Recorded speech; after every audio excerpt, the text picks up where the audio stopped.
নমস্কার বন্ধুরা, welcome to my channel. আজ আমি তোমাদের মধ্যে ডিমের একটি রেসিপি নিয়ে এসেছি, যেখানে তোমরা ডিম না ভেজে খুব সুন্দরভাবে রেসিপিটা বানিয়ে ফেলতে পারবে। তাই চলুন দেরি না করে বানিয়ে ফেলা যাক। আর যারা আমার চ্যানেলে নতুন আছে অবশ্যই আমার চ্যানেলটি সাবস্ক্রাইব করো। সবার প্রথমে আমি একটা প্যান গরম করে নিয়েছিলাম। প্যান গরম হয়ে আসতে এর মধ্যে কিছুটা সর্ষের তেল দিয়েছি। তেল হালকা গরম হয়ে আসতে এর মধ্যে দুটো তেজপাতা ওই সামান্য জিরে দিয়ে এইগুলো কিছুটা ভেজে নেবো। গ্যাসের ফ্লেম হাইতে আছে। হাই ফ্লেমে জিরে ও তেজপাতা আমি ভেজে নিয়েছি। এইবার এর মধ্যে দিচ্ছি পেঁয়াজ কুচি। আমি এখানে 3টি মাঝারি সাইজের পেঁয়াজ ছোট ছোট করে কুচি করে নিয়েছিলাম।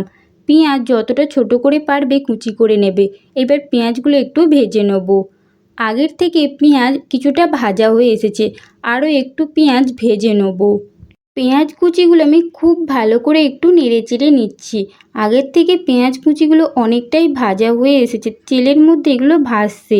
এইবার এর মধ্যে দেবো আদা ও রসুন বাটা। আদা রসুনটা আমি একটু পাতলা করেই বেটেছি। এবার পেঁয়াজের সঙ্গে আদা রসুন বাটাটা খুব ভালো করে মিশিয়ে নেবো, একটু ভেজে নেবো।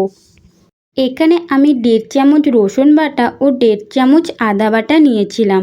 এটা খুব ভালো করে কিছুক্ষণ আমি ভেজে নিয়েছি। দেখো রসুন ও আদা বাটাটা অনেকটাই শুকিয়ে গেছে ও রসুনের কাঁচা গন্ধটাও চলে গেছে।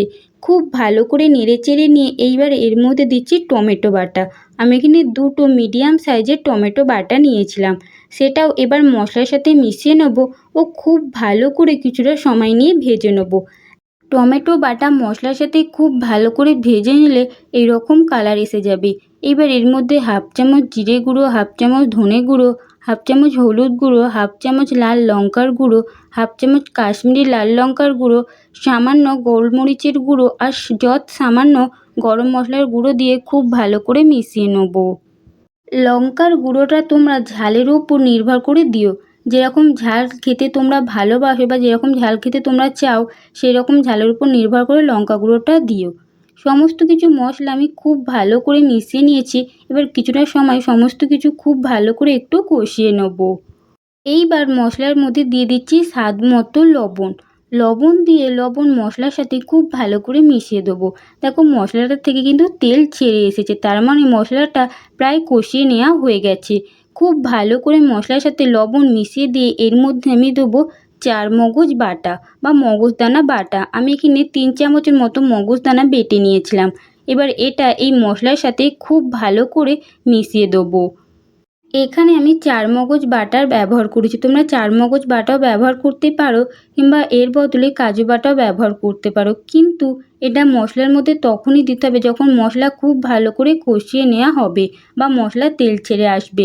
মশলা আমার খুব ভালো করে কষিয়ে নেওয়া হয়ে যেতে তবে এটা আমি মশলার মধ্যে দিয়েছিলাম। এটা আমার খুব ভালো করে কষিয়ে নেওয়া হয়ে গেছে ও মশলার সাথে মিশিয়ে নেওয়া হয়ে গেছে। এবার আমি এর মধ্যে জল দিচ্ছি, দিয়ে এটা খুব ভালো করে মিশিয়ে দিচ্ছি।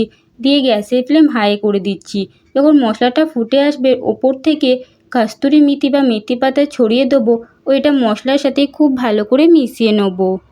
মেথি পাতা মশলার সাথে খুব ভালো করে মিশিয়ে নিয়ে এইবার এর মধ্যে আমি 200 ml এর মতো জল দিচ্ছি। জল দিয়ে এটা খুব ভালো করে মিশিয়ে নিচ্ছি। আর গ্যাসের ফ্লেম কিন্তু হাইতেই রাখতে হবে। খুব ভালো করে মিশিয়ে নিয়েছি। এবার অপেক্ষা করবো যাতে খুব ভালোভাবে ফুটে যায়। হালকা হালকা ফুটতে শুরু করেছে, যখন ঠিক এইরকম টকবক করে ফুটতে শুরু করবে তখন এর মধ্যে ঠিক এইভাবে ডিমগুলো ফাটিয়ে দিয়ে দিতে হবে। এখানে আমি 5টা ডিম দিচ্ছি। আর দেখবে যাতে কুসুমগুলো গলে না যায়। খুব ভালো করে ডিমগুলো দিয়ে ওপর থেকে এবার হালকা হালকা গোলমরিচের গুঁড়ো ছড়িয়ে দেবো ও ডিমগুলোর ওপর হালকা করে একটু লবণও ছড়িয়ে দেবো। আমি গোলমরিচের গুঁড়ো মশলার ওপরও কিছু ছড়িয়ে দিয়েছি, দিয়ে হালকা করে লবণও ছড়িয়ে দিচ্ছি। দেওয়ার পর আমি এখানে 3টে কাঁচা লঙ্কা চিড়ে নিয়েছিলাম, সেই 3টে কাঁচা লঙ্কা ওপরে দিয়ে দিচ্ছি। আর গ্যাসের ফ্লেম এবার লোয়ে করে দিতে হবে। এবার আমি একটা ঢাকনা চাপা দিয়ে দিচ্ছি।